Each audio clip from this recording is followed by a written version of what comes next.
a Virtuosos collection by Nathaniel Hawthorne. The other day, having a leisure hour at my disposal, I stepped into a new museum to which my notice was casually drawn by a small and unobtrusive sign "To be seen here, a Virtuoso SC election." Such was the simple yet not altogether unpromising announcement that turned my steps aside for a little while from the sunny sidewalk of our principal thoroughfare, mounting a sombre staircase.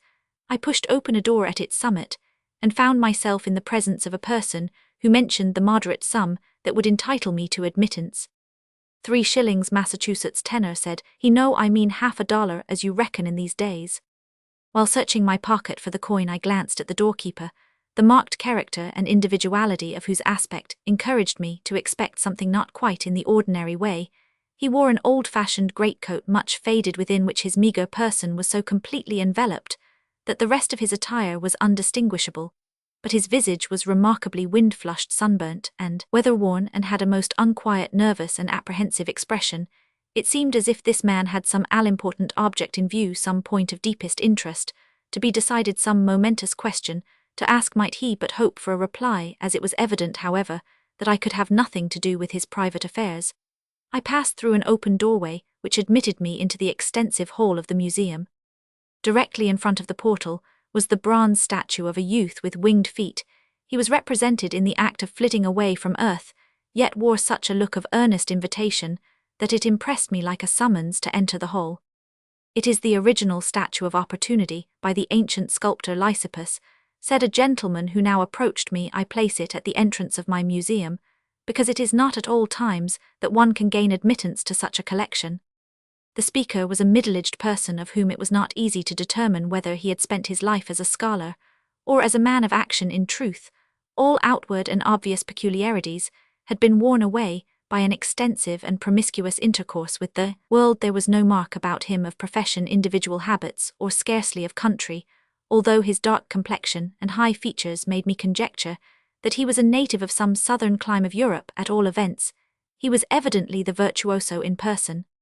"With your permission," said he, "as we have no descriptive catalogue, I will accompany you through the museum and point out whatever may be most worthy of attention. In the first place, here is a choice collection of stuffed animals." Nearest the door stood the outward semblance of a wolf, exquisitely prepared, it is true, and showing a very wolfish fierceness in the large glass eyes, which were inserted into its wild and crafty head. Still, it was merely the skin of a wolf, with nothing to distinguish it from other individuals of that unlovely breed. "How does this animal deserve a place in your collection?" inquired Roman 1. "It is the wolf that devoured Little Red Riding Hood," answered the virtuose, "and by his side with a milder and more matronly look, as you perceive, stands the she-wolf that suckled Romulus and Remus." "Are indeed," exclaimed Roman 1, "and what lovely lamb is this with the snow-white fleece, which seems to be of as delicate a texture as innocence itself?" "Methinks you have but carelessly read Spenser," replied my guide, "or you would at once recognize the milk-white lamb, which Una led, but I set no great value upon the lamb. The next specimen is better worth our notice." "What," cried I, "this strange animal, with the black head of an ox upon the body of a white horse?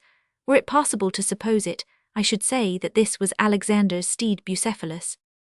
"The same," said the virtuoso, "and can you likewise give a name to the famous charger that stands beside him?" Next to the renowned Bucephalus stood the mere skeleton of a horse with the white bones peeping through his ill-conditioned hide. But if my heart had not warmed towards that pitiful anatomy, I might as well have quitted the museum at once. Its rarities had not been collected with pain and toil from the 4 quarters of the earth, and from the depths of the sea, and from the palaces and sepulchres of ages for those who could mistake this illustrious steed. "It is Rocinante," exclaimed I with enthusiasm, and so it proved. My admiration for the noble and gallant horse caused me to glance with less interest at the other animals. Although many of them might have deserved the notice of Cuvier himself, there was the donkey which Peter Bell cudgelled so soundly, and a brother of the same species who had suffered a similar infliction from the ancient prophet Balaam.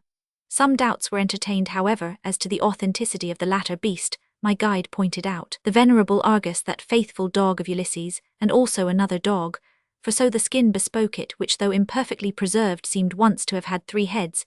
It was Cerberus. I was considerably amused at detecting in an obscure corner the fox that became so famous by the loss of his tail, There were several stuffed cats which, as a dear lover of that comfortable beast, attracted my affectionate regards. One was Dr. Johnson's cat Hodge, and in the same row stood the favourite cats of Mahomet Grey and Walter Scott, together with Puss in Boots, and a cat of very noble aspect who had once been a deity of ancient Egypt. Byron's tame bear came next. I must not forget to mention the Euryranthian boar, the skin of St. George's dragon, and that of the serpent python, and another skin with beautifully variegated hues, supposed to have been the garment of the spirited sly snake, which tempted Eve. Against the walls were suspended the horns of the stag that Shakespeare shot, and on the floor lay the ponderous shell of the tortoise, which fell upon the head of Aeschylus. In one row, as natural as life, stood the sacred bull Apis, the cow with the crumpled horn, and a very wild-looking young heifer, which I guessed to be the cow that jumped over the moon.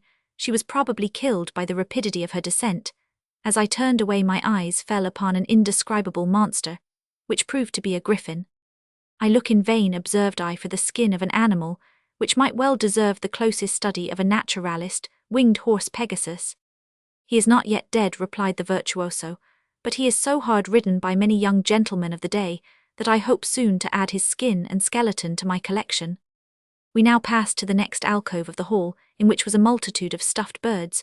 They were very prettily arranged, some upon the branches of trees, others brooding upon nests, and others suspended by wires so artificially that they seemed in the very act of flight. Among them was a white dove, with a withered branch of olive leaves in her mouth. Can this be the very dove, inquired I, that brought the message of peace and hope to the tempest-beaten passengers of the ark? Even so, said my companion. And this raven, I suppose, continued I, is the same that fed Elijah in the wilderness? The raven, no, said the virtuoso. It is a bird of modern date. He belonged to one Barnaby Rudge, and many people fancied that the devil himself was disguised under his sable plumage.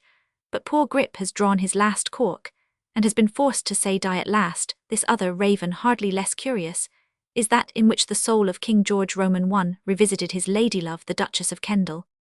My guide next pointed out Minerva's owl, and the vulture that preyed upon the liver of Prometheus.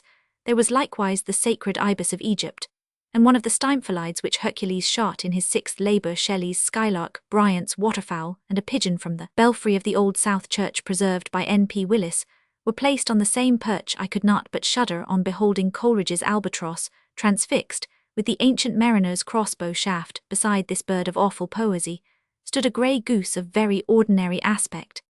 Stuffed goose is no such rarity, observed Roman one. Why do you preserve such a specimen in your museum? It is one of the flock whose cackling saved the Roman capital, answered the virtuoso. Many geese have cackled and hissed both before and since, but none like those have clamoured themselves into immortality. There seemed to be little else that demanded notice in this department of the museum, unless we except Robinson Crusoe's parrot, a live phoenix, a footless bird of paradise, and a splendid peacock, supposed to be the same that once contained the soul of Pythagoras. I therefore passed to the next alcove, the shelves of which were covered with a miscellaneous collection of curiosities, such as are usually found in similar establishments. One of the first things that took my eye was a stranger-looking cap, woven of some substance that appeared to be neither woolen cotton nor linen. Is this a magician's cap? I asked.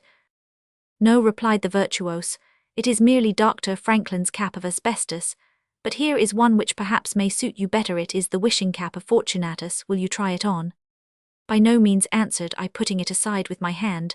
The day of wild wishes is past with me. I desire nothing that may not come in the ordinary course of Providence. Then probably, returned the virtuoso, you will not be tempted to rub this lamp. While speaking, he took from the shelf an antique brass lamp, curiously wrought with embossed figures, but so covered with verdigris that the sculpture was almost eaten away. It is 1,000 years, said he, since the genius of this lamp constructed Aladdin's palace in a single night, but he still retains his power, and the man who rubs Aladdin's lamp has but to desire either a palace or a cottage. I might desire a cottage, replied I, but I would have it founded on sure and stable truth, not on dreams and fantasies. I have learned to look for the real and the true. My guide next showed me Prospero's magic wand, broken into 3 fragments by the hand of its mighty master. On the same shelf lay the gold ring of ancient Gyges, which enabled the wearer to walk invisible. On the other side of the alcove was a tall looking-glass in a frame of ebony, but veiled with a curtain of purple silk, through the rents of which the gleam of the mirror was perceptible. "This is Cornelius Agrippa's magic glass," observed the virtuoso. "Draw aside the curtain, and picture any human form within your mind, and it will be reflected in the mirror." "It is enough if I can picture it within my mind," answered Roman 1, "why should I wish it to be repeated in the mirror? But indeed these works of magic have grown wearisome to me. There are so many greater wonders in the world to those who keep their eyes open, and their sight undimmed by custom, that all the delusions of the old sorcerers seem flat and stale. Unless you can show me something really curious, I care not to look further into your museum." "Ah well then," said the virtuoso composedly, "perhaps you may deem some of my antiquarian rarities deserving of a glance." He pointed out the iron mask now corroded with rust, and my heart grew sick at the sight of this dreadful relic, which had shut out a human being from sympathy with his race. There was nothing half so terrible in the axe that beheaded King Charles, nor in the dagger that slew Henry of Navarre, nor in the arrow that pierced the heart of William Refusal, of which were shown to me many of the articles derived. Their interest, such as it was from having been formerly in the possession of royalty. For instance, here was Charlemagne's sheepskin cloak, the flowing wig of Louis XIV, the spinning wheel of Sardanapalus, and King Stephen's famous breeches, which cost him but a crown. The heart of the Bloody Mary, with the word Calais worn into its diseased substance, was preserved in a bottle of spirits, and near it lay the golden case in which the Queen of Gustavus Adolphus treasured up that hero's heart. Among these relics and heirlooms of kings, I must not forget the long hairy ears of Midas, and a piece of bread which had been changed to gold by the touch of that unlucky monarch. And as Grecian Helen was a queen, it may here be mentioned that I was permitted to take into my hand a lock of her golden hair, and the bowl which a sculptor modelled from the curve of her perfect breast. Here likewise was the robe that smothered Agamemnon Nero's fiddle, the Tsar Peter's brandy bottle, the crown of Semiramis, and Canute's scepter, which he extended over the sea, that my own land may not deem itself neglected.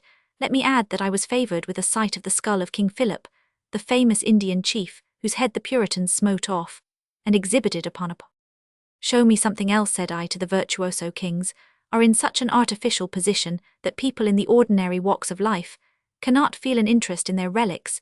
If you could show me the straw hat of sweet little Nell, I would far rather see it than a king's golden crown." "There it is," said my guide, pointing carelessly with his staff to the straw hat in question. "But indeed you are hard to please. Here are the 7-league boots. Will you try them on?" "Our modern railroads have superseded their use," answered I, "and as to these cowhide boots, I could show you quite as curious a pair at the Transcendental Community in Roxbury." We next examined a collection of swords and other weapons belonging to different epochs, but thrown together without much attempt at arrangement. Here was Arthur's sword Excalibur, and that of the Cid Campeador, and the sword of Brutus rusted with Caesar's blood and his own, and the sword of Joan of Arc, and that of Horatius, and that with which Virginius slew his daughter, and the one which Dionysius suspended over the head of Damocles. Here also was Rhea's sword, which she plunged into her own breast in order to taste of death before her husband. The crooked blade of Saladin's scimitar next attracted my notice, I know not by what chance, but so it happened that the sword of one of our own militia generals was suspended between Don Quixote's lance and the brown blade of Hudibras. My heart throbbed high at the sight of the helmet of Miltiades, and the spear that was broken in the breast of Epaminondas. I recognized the shield of Achilles by its resemblance to the admirable cast in the possession of Professor Felton. Nothing in this apartment interested me more than Major Pitcairn's pistol, the discharge of which at Lexington began the War of the Revolution, and was reverberated in thunder around the land for 7 long years. The bow of Ulysses, though unstrung for ages, was placed against the wall together with a sheaf of Robin Hood's arrows and the rifle of Daniel Boone. "Enough of weapons," said I at length, "although I would gladly have seen the sacred shield which fell from heaven in the time of Numa, and surely you should obtain the sword which Washington unsheathed at Cambridge, but the collection does you much credit. Let us pass on." In the next alcove we saw the golden thigh of Pythagoras, which had so divine a meaning, and by one of the queer analogies to which the virtuoso seemed to be addicted, this ancient emblem lay on the same shelf with Peter Stuyvesant's wooden leg, that was fabled to be of silver. Here was a remnant of the golden fleece, and a sprig of yellow leaves that resembled the foliage of a frostbitten elm, but was duly authenticated as a portion of the golden branch by which Aeneas gained admittance to the realm of Pluto. Atalanta's golden apple, and one of the apples of discord were wrapped in the napkin of gold which Rhampsinitus brought from Hades, and the whole were deposited in the golden vase of Bias, with its inscription to the wisest. "And how did you obtain this vase?" said I to the virtuoso. "It was given me long ago," replied he with a scornful expression in his eye, "because I had learned to despise all things." It had not escaped me that though the virtuoso was evidently a man of high cultivation, yet he seemed to lack sympathy with the spiritual, the sublime, and the tender apart from the whim that had led him to devote so much time, pains, and expense to the collection of this museum. He impressed me as one of the hardest and coldest men of the world, whom I had ever met. To despise all things, repeated Roman 1, this at best is the wisdom of the understanding, it is the creed of a man whose soul, whose better and diviner part has never been awakened, or has died out of him. "I did not think that you were still so young," said the virtuoso. "Should you live to my years, you will acknowledge that the vase of bias was not ill bestowed." Without further discussion of the point, he directed my attention to other curiosities. I examined Cinderella's little glass slipper, and compared it with one of Diana's sandals, and with Fanny Elsler's shoe, which bore testimony to the muscular character of her illustrious foot. On the same shelf were Thomas the Rhymer's green velvet shoes, and the brazen shoe of Empedocles, which was thrown out of mount. Etna Anacreon's drinking cup was placed in apt juxtaposition with one of Tom Moore's wineglasses and Circe's magic bowl. These were symbols of luxury and riot, but near them stood the cup whence Socrates drank his hemlock, and that which Sir Philip Sidney put from his death-parched lips to bestow the draught upon a dying soldier. Next appeared a cluster of tobacco pipes consisting of Sir Walter Raleigh's, the earliest on record Dr. Parr's Charles Lamb's, and the first calumet of peace which was ever smoked between a European and an Indian. Among other musical instruments I noticed the lyre of Orpheus and those of Homer and Sappho, Dr. Franklin's famous whistle, the trumpet of Anthony Van Corlear, and the flute which Goldsmith played upon in his rambles through the French provinces.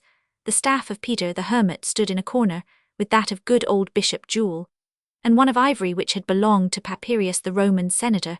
The ponderous club of Hercules was close at hand. The virtuoso showed me the chisel of Phidias Claude's palette, and the brush of Apelles, observing that he intended to bestow the former either on Greenough Crawford or Powers, and the two latter upon Washington, Allston. There was a small vase of oracular gas from Delphos, which I trust will be submitted to the scientific analysis of Professor Silliman. I was deeply moved on beholding a vial of the tears into which Niobe was dissolved, nor less so on learning that a shapeless fragment of salt was a relic of that victim of despondency and sinful regrets, Lot's wife. My companion appeared to set great value upon some Egyptian darkness in a blacking jug. Several of the shelves were covered by a collection of coins, among which, however, I remember none but the splendid shilling celebrated by Phillips, and $1 worth of the iron money of Lycurgus weighing about 50 pounds. Walking carelessly onward, I had nearly fallen over a huge bundle like a peddler's pack, done up in sackcloth, and very securely strapped and corded. "It is Christian's burden of sin," said the virtuoso. "Oh, pray let us open it," cried Roman 1, "for many a year I have longed to know its contents." "Look into your own consciousness and memory," replied the virtuoso. "You will there find a list of whatever it contains." As this was all undeniable truth, I threw a melancholy look at the burden, and passed on a collection of old garments banging on pegs, was worthy of some attention, especially the shirt of Nessus Caesar's mantle, Joseph's coat, of many colours, the Vicar of Bray's cassock, Goldsmith's peachbloom, suit a pair of President Jefferson's scarlet breeches, John Randolph's red baize hunting shirt, the drab small clothes of the stout gentleman, and the rags of the man all tattered and torn, George Fox's hat, impressed me with deep reverence, as a relic of perhaps the truest apostle that has appeared on earth for these 1800 years. My eye was next attracted by an old pair of shears, which I should have taken for a memorial of some famous tailor, only that the virtuoso pledged his veracity that they were the identical scissors of Atropos. He also showed me a broken hourglass, which had been thrown aside by Father Time, together with the old gentleman's grey forelock. Tastefully braided into a brooch in the hourglass was the handful of sand, the grains of which had numbered the years of the Cumean Sibyl.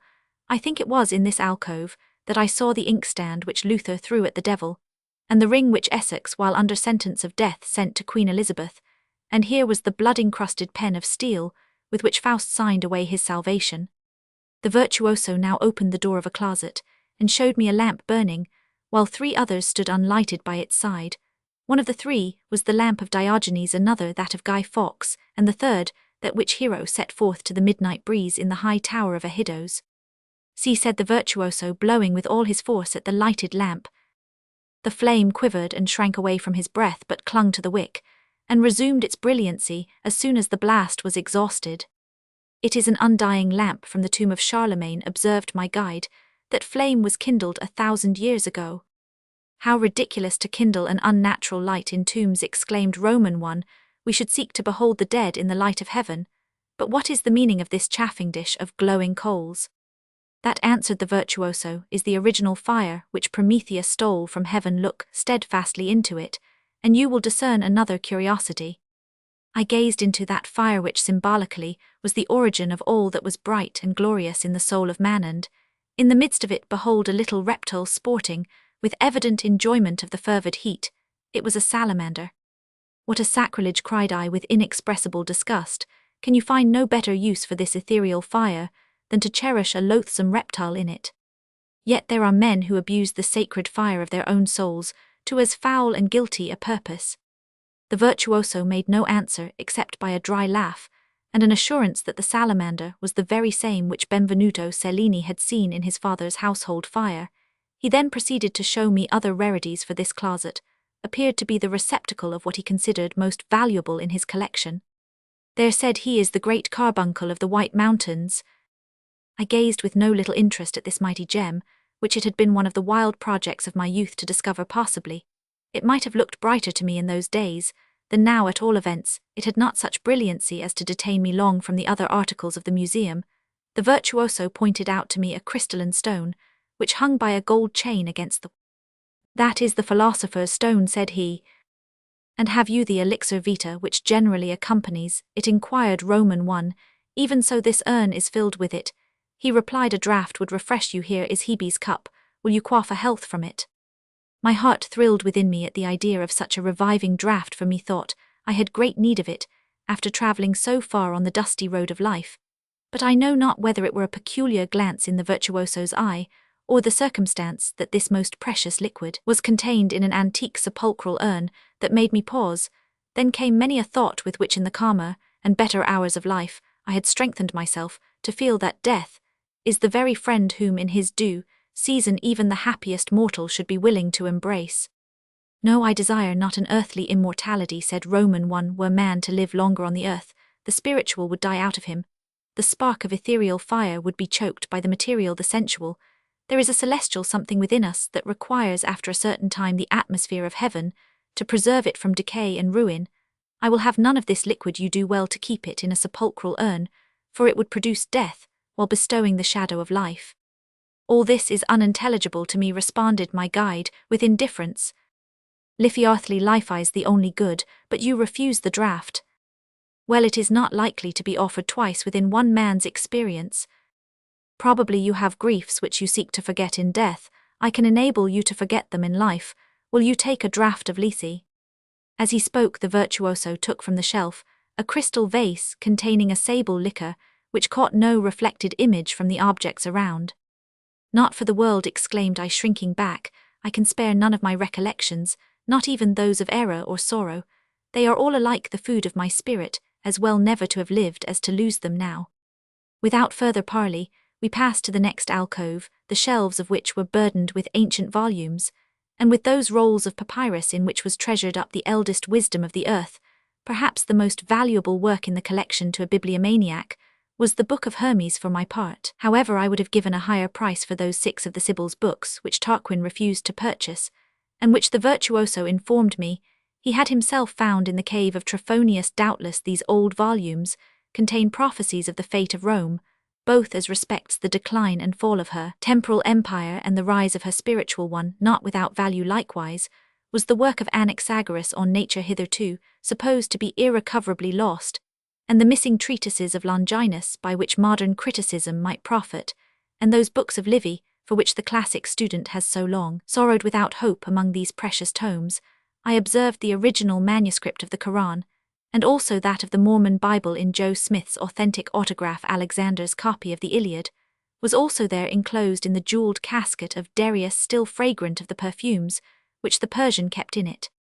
Opening an iron-clasped volume bound in black leather, I discovered it to be Cornelius Agrippa's Book of Magic, and it was rendered still more interesting by the fact that many flowers, ancient and modern, were pressed between its leaves. Here was a rose from Eve's bridal bower, and all those red and white roses which were plucked in the garden of the Temple, by the partisans of York and Lancaster here, was Halleck's wild rose of a Lau Icaupa, had contributed a sensitive plant, and Wordsworth and Eglantine and Burns, a mountain daisy and Kirk White, a star of Bethlehem and Longfellow, a sprig of fennel with its yellow flowers, James Russell Lowell, had given a pressed flower, but fragrant still, which had been shadowed in the Rhine. There was also a sprig from Southey's holly tree. One of the most beautiful specimens was a fringed gentian, which had been plucked and preserved for immortality by Bryant from Jones, very a poet whose voice is scarcely heard among us by reason of its depth. There was a wind flower and a columbine. As I closed Cornelius Agrippa's magic volume, an old mildewed letter fell upon the floor. It proved to be an autograph from the Flying Dutchman to his wife.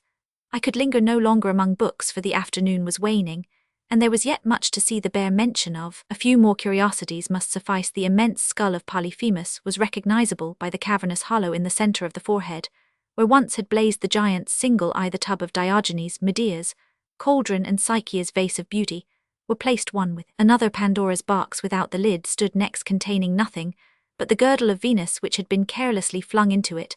A bundle of birkrods, which had been used by Shenstone's schoolmistress, were tied up with the Countess of Salisbury's garter. I know not which to value most, a roc's egg as big as an ordinary hogshead, or the shell of the egg which Columbus set upon its end.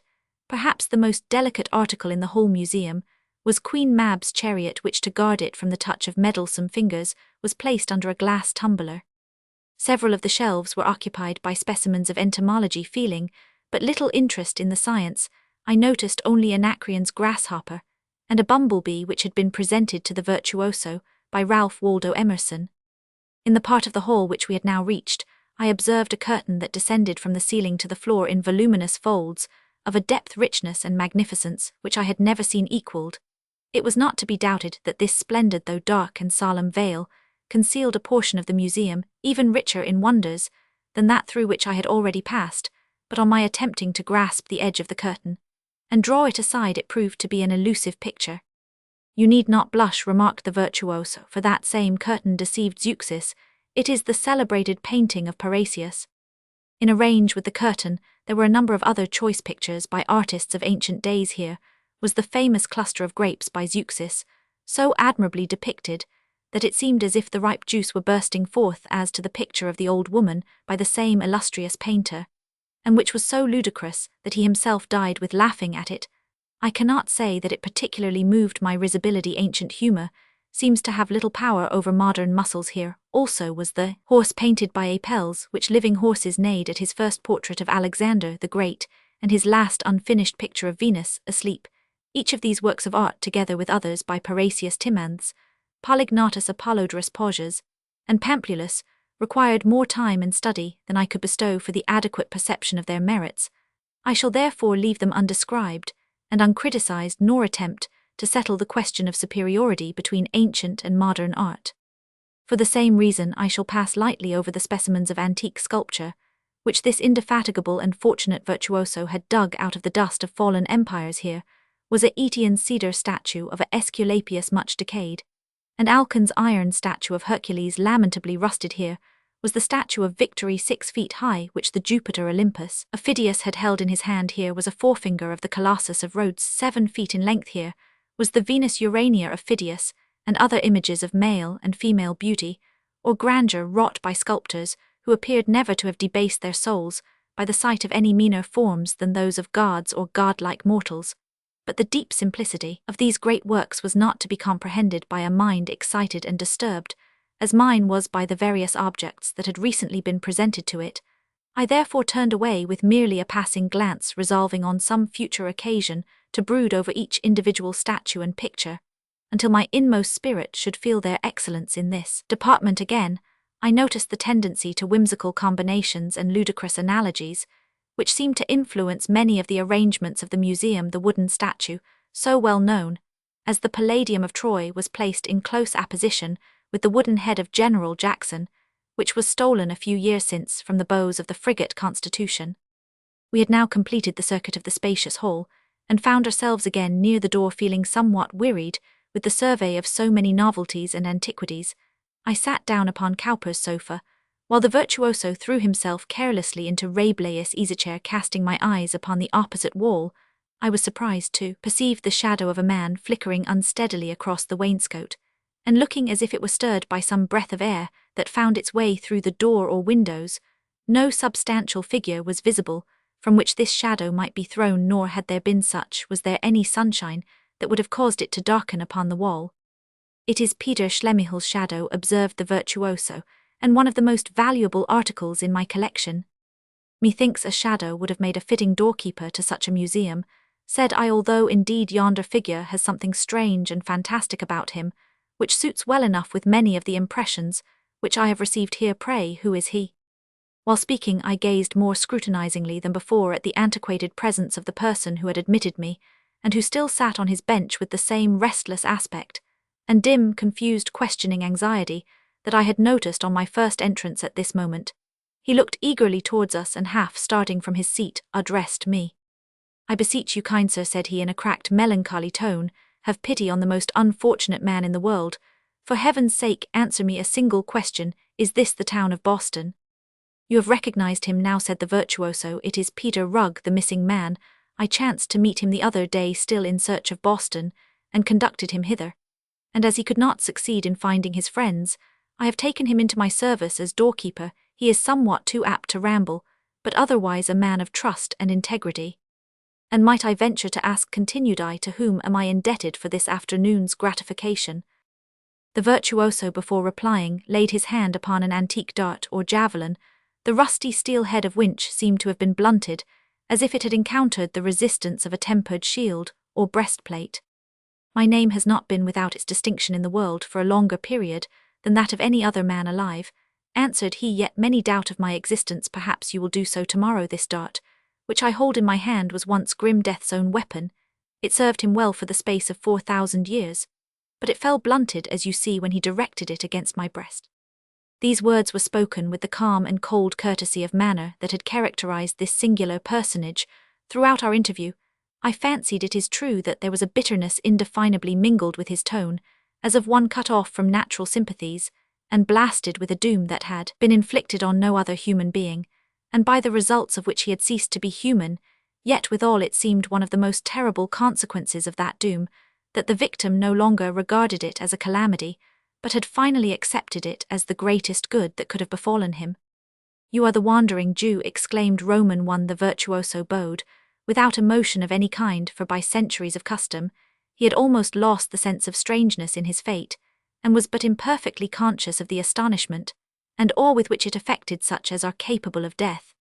"Your doom is indeed a fearful one," said I with irrepressible feeling, and a frankness that afterwards startled me. "Yet perhaps the ethereal spirit is not entirely extinct under all this corrupted or frozen mass of earthly life. Perhaps the immortal spark may yet be rekindled by a breath of heaven. Perhaps you may yet be permitted to die before it is too late to live eternally. You have my prayers for such a consummation. Farewell."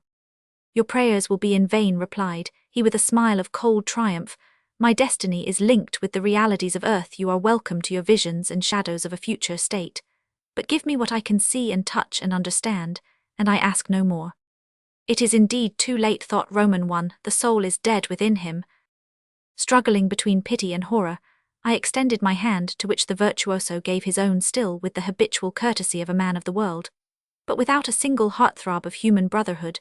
The touch seemed like ice, yet I know not whether morally or physically. As I departed, he bade me observe that the inner door of the hall was constructed with the ivory leaves of the gateway through which Aeneas and the Sibyl had been dismissed from Hades.